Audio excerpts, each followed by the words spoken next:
Olá, gente querida. Estamos de volta para mais um programa Autonomia Feminina. E hoje vamos dar continuidade ao episódio 3, que nós falamos do feminismo no Brasil e no mundo, com a professora Lúcia Rincon. E no episódio 3 a gente passou por um breve histórico, né, do como é que é a construção dos movimentos feministas no mundo e no Brasil.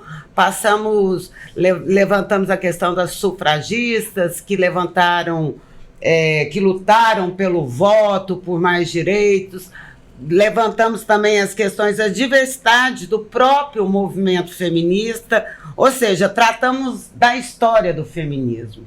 E nesse quarto episódio, como é a nossa linha do programa, a gente gosta de fazer a relação entre teoria e prática, né? Falar de feminismo não é só discursar, mas é uma ação cotidiana, né? O feminismo é uma aprendizagem cotidiana, como tudo é uma aprendizagem cotidiana. E aí no Autonomia Feminina, a gente preza por fazer uma relação entre teoria e prática e de que forma nós podemos estar contribuindo para que mulheres, homens, trans, homens sexuais criem a sua própria autonomia.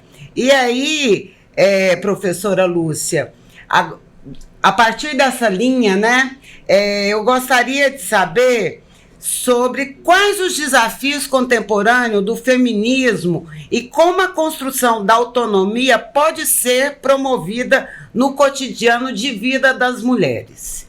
Tá certo. Márcia, a gente não tem como pensar isso mesmo que você disse, pensar na autonomia feminina ou pensar o feminismo sem dizer da prática cotidiana, né? Então, o feminismo ele vai se estruturando, ele vem numa perspectiva no Brasil em diferentes espaços, né? Nós temos o feminismo se estruturando na academia, nós temos o feminismo se estruturando enquanto organização social, nós temos o feminismo reivindicando e conseguindo legislações que protegem as mulheres, então, e são vários os feminismos, né? Isso a gente precisa, como você bem dizia, são as correntes, elas vão se estabelecendo conforme a prioridade que se colocam, né? Então, e isso é muito rico, embora muitas vezes possa parecer divergentes, né? Mas isso é muito rico. E eu gostaria de afirmar mais uma vez que a construção da democracia num país é imprescindível para que esse movimento e essa diversidade se manifeste, né? Eu digo que a democracia interessa primeiro às mulheres, porque senão nem a diferença a gente não pode apontar, né? Então, nós temos uma história bonita, né, dessa construção na ação concreta, e eu vou falar aqui, posso falar, já falamos das sufragistas, mas nós podemos falar de país. E quando foi isso, né? Isso foi no final do século XIX, né? Que no Brasil se materializa em 32. Mas nós falamos também do direito ao trabalho, que a gente não tinha direito ao trabalho, né? A gente tinha que ter autorização para trabalhar. Então foi a própria organização das mulheres, a criação da Federação de Mulheres no Brasil, que vem lá da década de 20, né, que vem atualizando, discutindo, aprofundando e jogando na rua as nossas reivindicações. Só na década de 50 que a Organização Internacional do Trabalho vai legitimar essas conquistas e esses espaços e a nossa autonomia, né, enquanto no mundo do trabalho. Então nós temos logo em seguida, em 63, que a gente vai ter um impulso internacional a partir da ação de Betty Friedan, né, que era uma psicóloga, professora, que falou, não, as mulheres estão muito amargas, estão muito chorosas, nós precisamos descobrir o que está acontecendo com as mulheres. E começou a estimular grupos de discussão e deu todo aquele movimento que foi para as ruas no ano de 63. E, na perspectiva, o que vem do ponto de vista da ciência ajudar muito? A pílula, que é nessa década que a pílula também, a pílula anticoncepcional, aparece sabendo que podia ter um próprio controle do seu próprio corpo com a pílula. As mulheres sabem, portanto, que precisam, para isso, conquistar o direito que a sociedade lhe nega. E aí isso vem estruturando os movimentos feministas. E que direito é esse? O direito de definir sua própria vida. Você me lembrou uma história, essa agonia que a gente tem, né? Eu acho que toda mulher que quer ser mulher, quer continuar, né? Não quer virar homem e tal, na opressão. E eu lembro quando eu comecei a fazer, logo no início da terapia, e aquele processo de rejeição, e eu fui conversar com a minha mãe e perguntei para ela se ela havia me rejeitado, se ela não queria. Ela falou, essa não, mas isso não é só seu, nem você, nem o Toninho, nem o Marcelo, eu só desejei a Raquel. E aí ela virava e falava assim, que ia na farmácia para ver se podia resolver o problema. Ou seja, era uma mulher que tinha um sonho de um casamento ser diferente, passou a parir, e meu pai, em outros, eu acho que vivendo a vida dele como de solteiro, enfim. E me mostra como que essa regulação do corpo foi importante. Exatamente. Né? Quando você falou no episódio passado que sua mãe foi sempre um exemplo, a minha também foi, né? Então, como é que essas questões, por que eu estou falando isso? Como é que tudo isso atinge subjetivamente a gente. E que a gente, as nossas angústias, e essa relação de teoria e prática, né? As nossas angústias, para mim o conhecimento me liberta, porque ele vai desvelando essas dores. Exatamente. E essa tristeza. Por isso é importante a gente estudar e para poder fundamentar, para fazer esses enfrentamentos. E assim as feministas foram fazendo, né? A Beth Friedan passa a dar a ideia e começa a realizar grupos de estudo com mulheres, mas as mulheres sempre na rua reivindicando os direitos ao lado dos seus companheiros e muitas vezes buscando essa parceria mesmo, né? Você sabe que falamos dos 40 anos do Centro Popular da Mulher esse ano e o nosso slogan inicial, o nosso lema é viver as diferenças com direitos iguais. Né? Então, você dizer buscar a igualdade é uma igualdade na vida, né? Por quê? E ela passa por essa luta que a gente faz. Por exemplo, na época da ditadura, as mulheres se organizaram. No início dos anos 80, nós já reivindicávamos na instituição de um Estado democrático a existência de um órgão para trabalhar com direitos. Fizemos encontros memoráveis, né? Com as mulheres que se conectavam naquele momento, não por grupos de zap, né?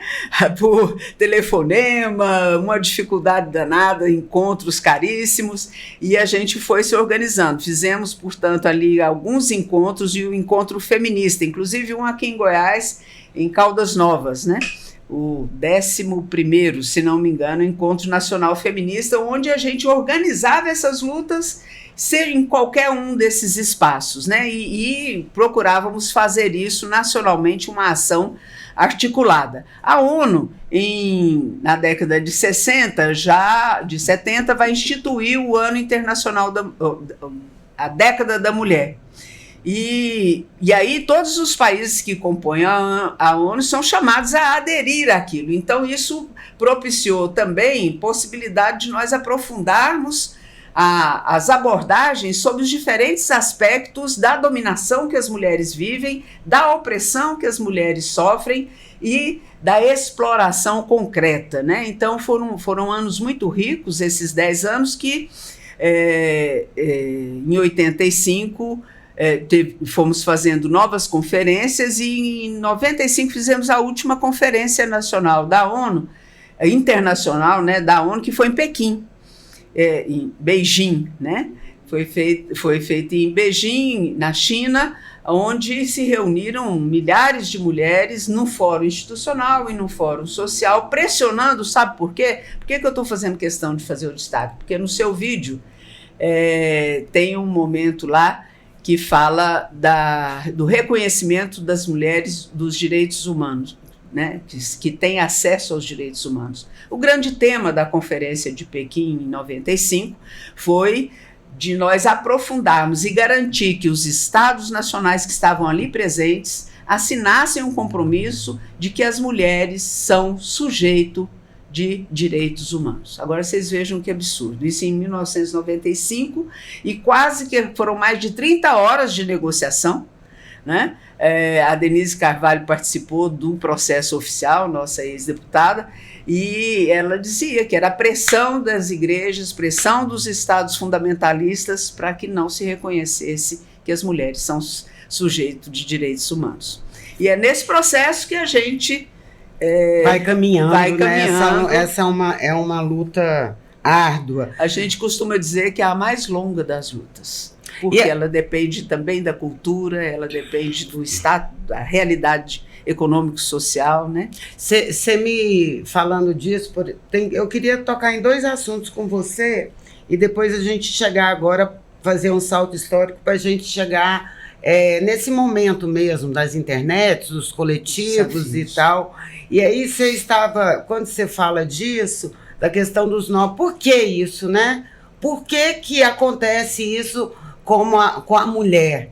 Né? A Simone de Beauvoir, você já colocou isso, ela vai falar da questão do assujeitamento, a mulher só existir a partir do outro, seja um filho, seja um homem, e depois a Silvia Frederic vai fazer um alargamento disso, mostrando que os corpos da gente, como e o trabalho invisível, como foi essencial para garantir o processo de acumulação primitiva. Você sabe qual é o montante desse trabalho hoje, chamado trabalho doméstico, internacionalmente falando, produzido mundialmente? É a 5ª economia do mundo.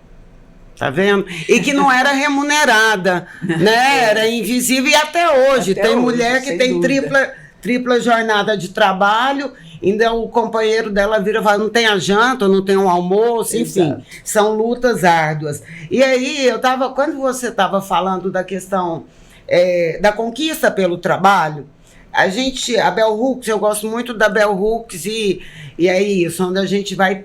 Eu não sou negra, não tenho como sentir mas posso perceber, aprofundar e saber. E ela vai levantando no momento que as reivindicações das mulheres negras nunca foi o trabalho, porque elas sempre trabalhavam. Né? E a grande maioria faz parte dessa 5ª economia e que não era trabalho. Nós vamos tem um episódio que a gente mostra a questão da Creuza Oliveira, como que era o processo disso. Por que eu estou entrando nisso? É porque como é que a gente pode articular essas lutas hoje? Porque foi o que você falou, há uma diversidade, há uma diferença, porque tem uma questão de classe social, tem uma questão de etnia e tem uma questão de gênero relacionada, sem cair em uma ideia homogênea de sororidade, ou seja, essa história, toda mulher dá a mão para a mulher. Não é verdade. E falo isso para falar que esse espaço aqui é o espaço para qualquer feminista de esquerda, porque as feministas hegemônicas já têm os espaços dela. Né? A gente precisa abrir isso. E eu queria... Como que a gente vai lidar com isso? Porque como a gente lidar, há uma diversidade, né? E na ação, até para construir a necessidade que a gente tem de ação. Como você pensa isso, Lúcia? Olha, a gente enxerga essa diversidade que se multiplica, e se multiplica na tentativa de diferentes identidades, né? Que são as organizações feministas, conforme o meu modo de pensar. Né? Isso é algo que a gente precisa tratar com muito cuidado. Né? O feminismo ele exige um compromisso social. Né?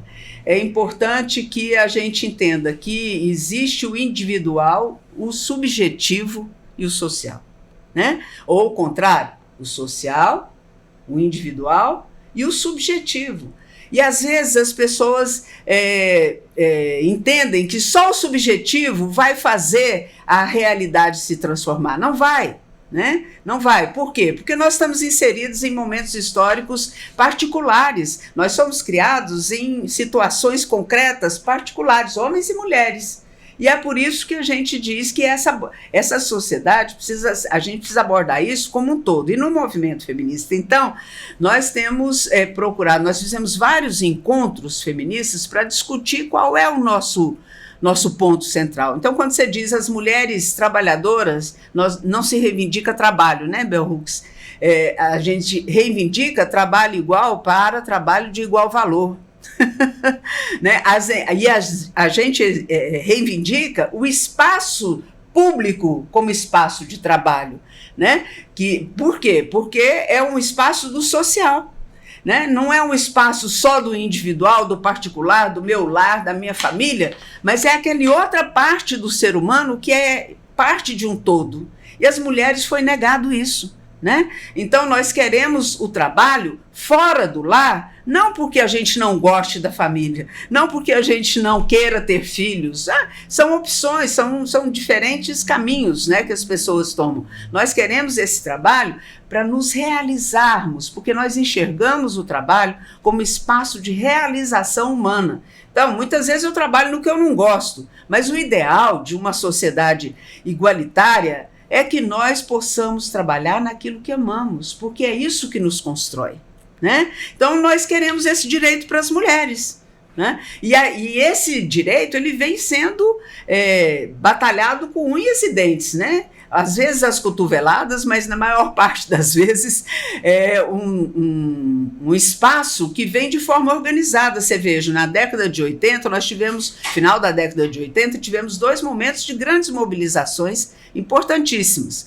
Um foi na véspera da Constituição, que é o segundo, nós tivemos um movimento de discutir todas as leis trabalhistas, né? Então, o movimento social organizado, e majoritariamente classe média baixa, mas de esquerda, né, queria desvendar esses espaços de mulheres. Então, nós fizemos um encontro sobre legislação trabalhista e como inserir a mulher nessa preocupação, porque os acordos coletivos são feitos, né? Os acordos coletivos são feitos e não se lembra que tem mulher ali, né, que é trabalhadora, que vai precisar de creche, que vai precisar de lactário, né?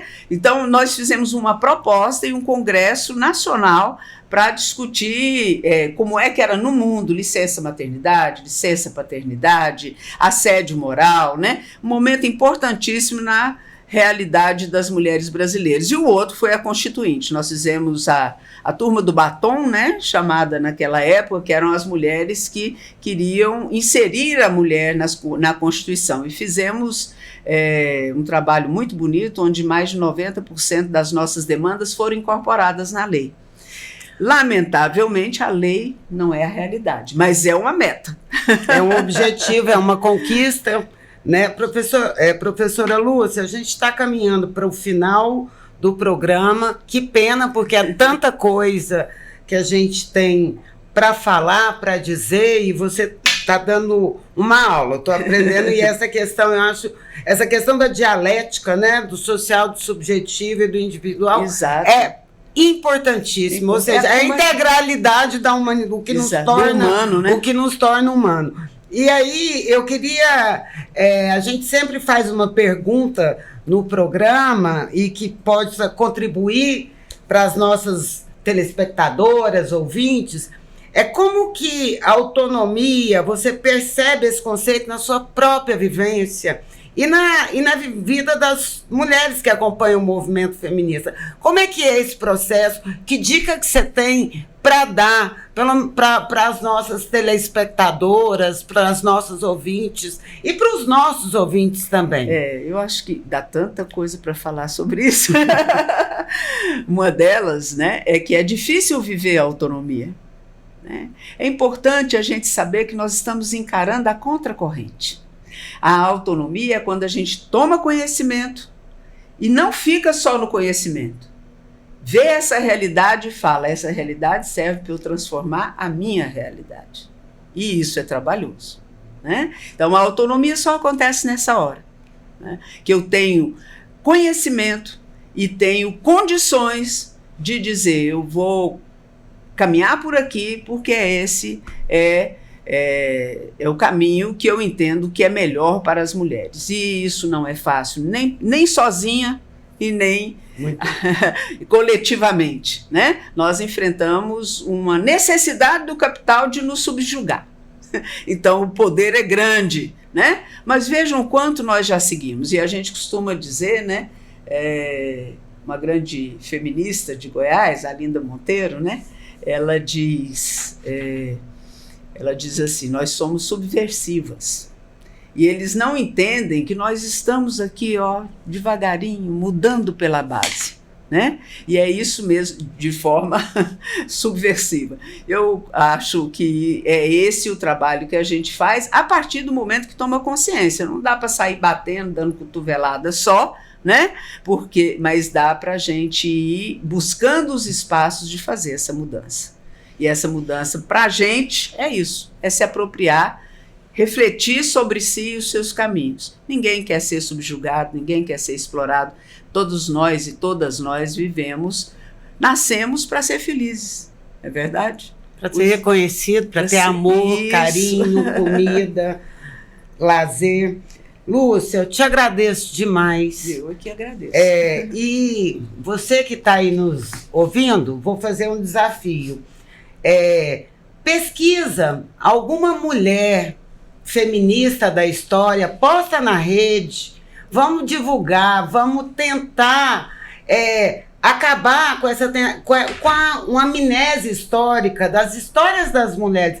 Compartilhe uma história sua. Qual que é o seu desafio da autonomia? Bota na rede, escreve pra gente, nos acompanhe, né? A CCA, Associação Cultura Cidade Arte, ou @Cultura Cidade Arte.